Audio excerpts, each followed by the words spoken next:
Hello, this is Washcud Gaming, here to show off my newest load order for Skyrim on the Xbox One. This whole load order is based off people's Skyrim 2 for the Xbox One. It's a newer mod.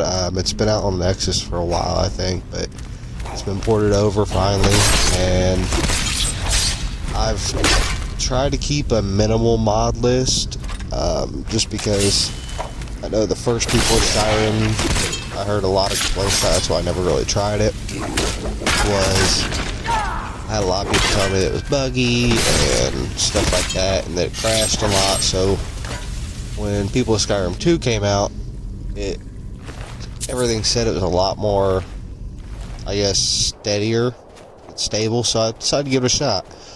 I've had pretty good luck. This isn't a no crash load order, but I will say in probably about 30 hours of testing, 20 to 30 hours of testing, I've had 4 crashes,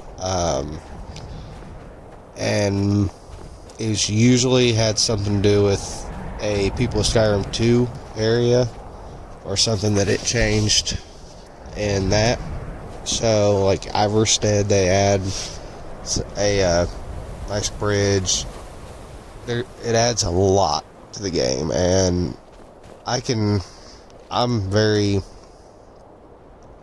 crashes drive me nuts, we'll put it that way, and I can deal with it just because of how much it adds, the new quests, new home mods, like this is one we're going through right now. You actually I found this just by accident. I was going through a cave that was new and added by people Skyrim 2, and as I was going through the cave, I came across a giant mushroom with a door, and lo and behold, it led me here. One thing that's kind of weird, this is a very small player home, by the way, but they're all, at least 3 of the houses are connected. I've found 3 total, and I don't have a walkthrough for the last one, but 2 of the 3 that I've found are in this video. This is still part of the mushroom house. I like it. This one's a little small, but I don't use player home mods a lot.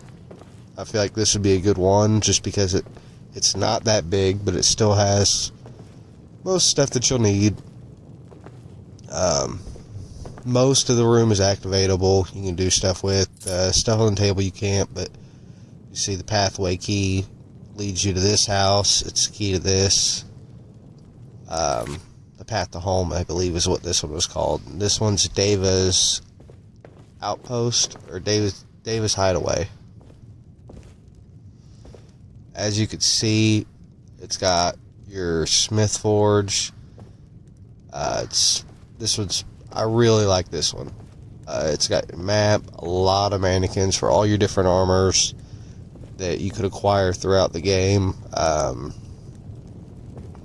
I also did add in on this load order, it's kind of a staple for me, Know Your Enemy. It adds trait-based weaknesses to enemies, such as undead or weak to silver.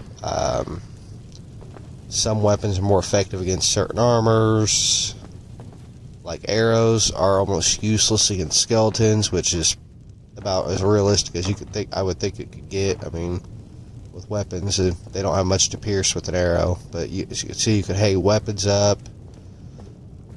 Your statues, you could pray to the majority of the divines and some of the Daedra. So if you're playing a religious playthrough, this would be an awesome player home for you, because you've got plenty of places to go, do your praying, your worshiping. This house, there's a lot of detail in this house, more mannequins. I really like the bed in it, and just a lot of the house is really cool. And he actually threw in, I think this is his favorite, the model makers, I'm assuming.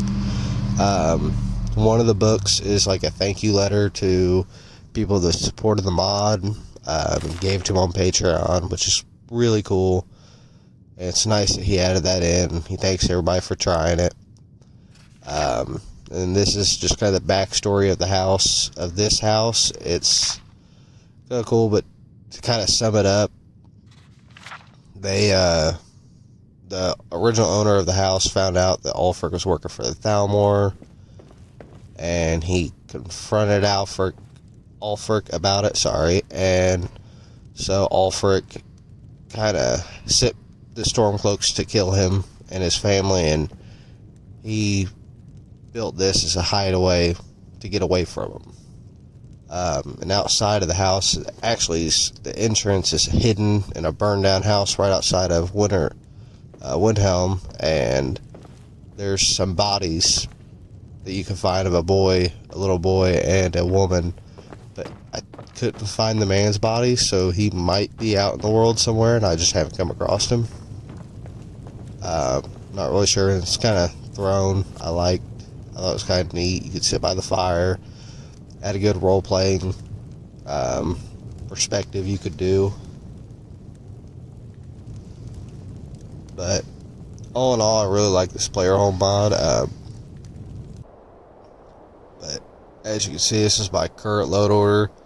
Always have that official patch, People of Skyrim right towards the top, and then I'm going to go through it quick, but you can pause the video, look up stuff.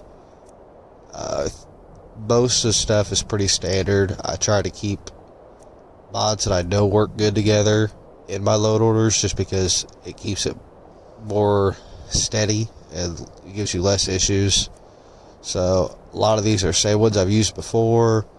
I did put graphics pack and Skyland all in one together. Sorry, I'm dealing with a cold right now, but as you can see, most of the mods are pretty standard. I like the hardcore enhanced lights and effects. It makes everything dark when it's supposed to be dark. You know, if there's no people inside of a cave, it's dark. But this has been my load order. Give it a shot and give me a like and share. Thanks. Bye.